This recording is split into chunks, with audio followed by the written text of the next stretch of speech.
Assalamualaikum warahmatullahi wabarakatuh. Selamat pagi anak-anak. Bagaimana kabar kalian hari ini? Alhamdulillah. Semoga semuanya dalam keadaan sehat dan selalu diberkahi dengan semangat belajar. Anak-anak, pernahkah kalian mendengar istilah Bhinneka Tunggal Ika? Benar, artinya berbeda-beda tetapi tetap satu jua. Indonesia adalah negara yang kaya dengan keberagaman. Salah satunya adalah keberagaman suku. Ada lebih 1.300 suku di Indonesia, masing-masing dengan bahasa, adat, dan tradisi yang unik. Tapi, bagaimana caranya agar kita tetap bersatu dan hidup rukun meskipun berbeda-beda? Ya, benar. Maka hari ini kita akan memahami bagaimana keberagaman ini bukanlah halangan, tetapi kekayaan yang harus kita jaga bersama. Sebelum kita memulai pelajaran hari ini, alangkah baiknya kita berdoa dulu menurut kepercayaan dan agama masing-masing. Berdoa dimulai. Berdoa selesai. Apakah kalian sudah siap? Yuk, kita mulai. Oke anak-anak, hari ini kita akan belajar bersama tentang keberagaman budaya yang ada di Indonesia. Tahu tidak anak-anak, kalau kekayaan bangsa di Indonesia disebabkan karena berbagai suku bangsa yang ada dan tinggal di Indonesia. Kekayaan itu beragam bentuknya. Dari kalian, apakah ada yang sudah tahu apa saja budayanya? Iya, benar sekali. Beberapa dari kalian sudah benar menyebutkan budaya-budayanya. Nah, agar dapat memperluas wawasan kita tentang budaya yang ada di Indonesia, mari kita langsung saja masuk ke dalam materinya. Yang pertama ada bahasa daerah. Bahasa daerah adalah bahasa yang digunakan oleh masyarakat di suatu wilayah atau daerah tertentu sebagai alat komunikasi sehari-hari. Bahasa daerah merupakan salah satu unsur budaya yang mencerminkan identitas, adat istiadat, dan tradisi dari suatu suku atau kelompok masyarakat. Di Indonesia, bahasa daerah sangat beragam karena Indonesia terdiri dari ribuan suku yang tersebar di berbagai pulau. Setiap suku bangsa umumnya menggunakan bahasa daerah setempat untuk berkomunikasi. Ada ratusan bahasa daerah di Indonesia. Keragaman bahasa daerah yang dimiliki oleh masyarakat ini tidak akan menimbulkan masalah antar suku bangsa, karena dalam komunikasi antar suku bangsa digunakan bahasa Indonesia yang telah mampu mempersatukan perbedaan bahasa daerah. Kemudian kita masuk ke materi rumah adat. Hampir setiap suku bangsa mempunyai bentuk rumah sebagai tempat tinggalnya yang berbeda-beda satu sama lain. Hingga kini, rumah adat masih terus dipertahankan, baik dari segi kegunaan, fungsi sosial, hingga fungsi budayanya. Bangunan rumah setiap suku bangsa disesuaikan dengan kondisi alam. Nama rumah adat setiap daerah pun berbeda. Nah, pertanyaannya, apakah kalian punya rumah adat sendiri di sana? Jika punya, silakan sebutkan ya. Nah, berikut nama beberapa rumah adat dari berbagai daerah di Indonesia. Yang pertama ada Rumah Panjang yang berasal dari Kalimantan Barat. Rumah Panjang Kalimantan Barat atau Rumah Betang adalah rumah adat masyarakat Dayak yang mencerminkan kehidupan komunal dan gotong royong. Dibangun di atas tiang tinggi untuk menghindari banjir dan binatang buas. Rumah ini memanjang hingga 150 meter dengan bilik-bilik kecil untuk keluarga dan ruang besar untuk aktivitas bersama. Terbuat dari kayu ulin dan atap daun nipah, rumah betang dihiasi ukiran bermakna spiritual. Biasanya terletak di dekat sungai. Rumah ini mencerminkan harmoni dengan alam serta berfungsi sebagai tempat tinggal, pusat sosial, dan simbol budaya masyarakat Dayak. Kedua ada Rumah Gadang yang berasal dari Padang, Sumatera Barat. Rumah Gadang adalah rumah adat khas Minangkabau yang memiliki atap melengkung dan terangkat di kedua ujungnya, menyerupai tanduk kerbau serta berukuran besar dan memanjang. Dibangun dengan bahan kayu seperti meranti dan ulin, rumah ini memiliki tiang tinggi dan lantai panggung untuk menghindari banjir.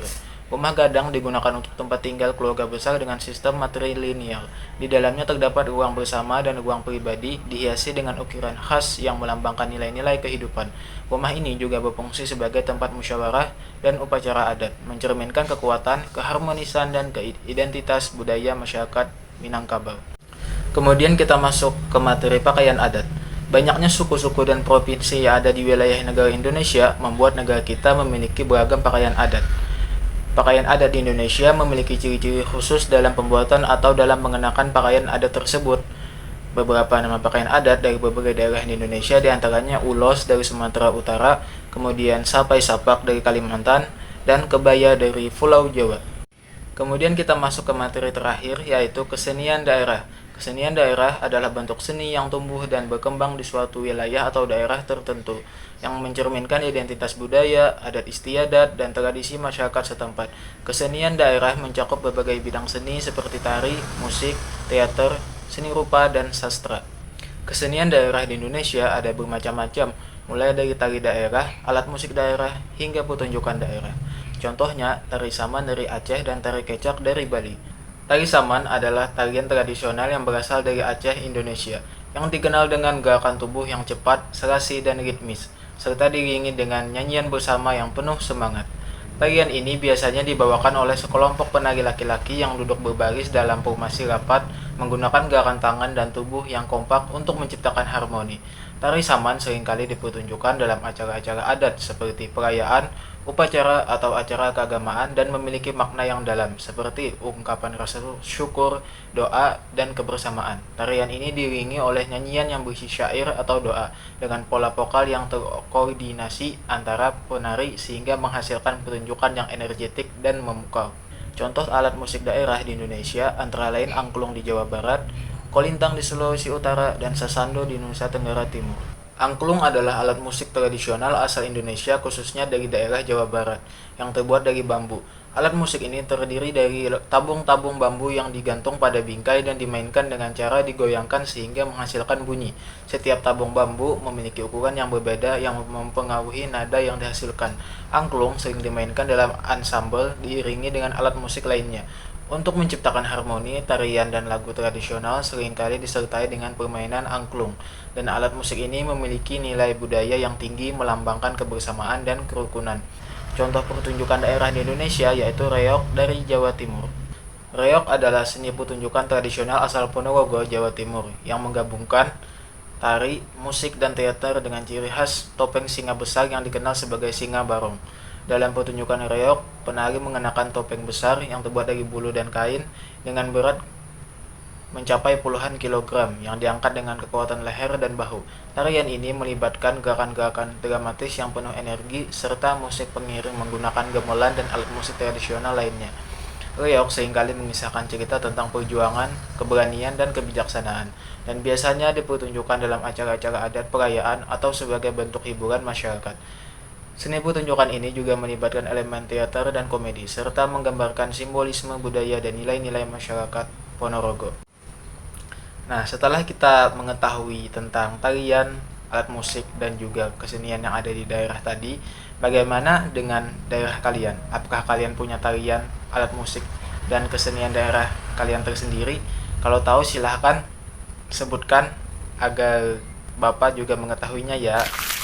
Oke anak-anak, untuk melatih ingatan kalian terhadap materi yang telah kita pelajari tadi, mari kita bermain dan menjawab soal. Cara bermainnya yaitu kalian menebak kata-kata yang telah Bapak siapkan di sini. Yang dimana kata-kata ini berisi titik-titik jawabannya.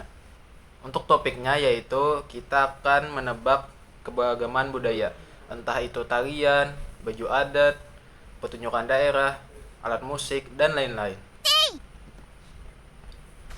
Jika kalian sudah siap, ayo kita mulai. Pertama, bahasa yang sering digunakan di Kalimantan Selatan. Apa saja itu? Clue-nya adalah B titik titik J titik titik R. Bapak kasih 5 detik untuk menjawabnya ya. 1, 2, 3, 4, 5. Dan jawabannya adalah bahasa Banjar. Kemudian kita masuk ke soal nomor 2. Apa baju daerah Jawa? Clue-nya adalah K, B, dan Y. Sama seperti tadi, Bapak kasih waktu 5 detik untuk menjawab. 1, 2, 3, 4, 5. Dan jawabannya adalah kebaya. Kemudian kita masuk ke soal nomor 3. Apa nama alat musik dari Nusa Tenggara Timur? Clue-nya adalah S, N, D, dan O. Waktu menjawab dimulai. 1, 2, 3, 4, 5. Dan jawabannya adalah musik dari Nusa Tenggara Timur itu Sasando. Kemudian untuk pertanyaan yang terakhir tentang pertunjukan daerah. Apa nama pertunjukan daerah berupa teater bayangan di Pulau Jawa? Cluenya adalah W, Y, N, dan G.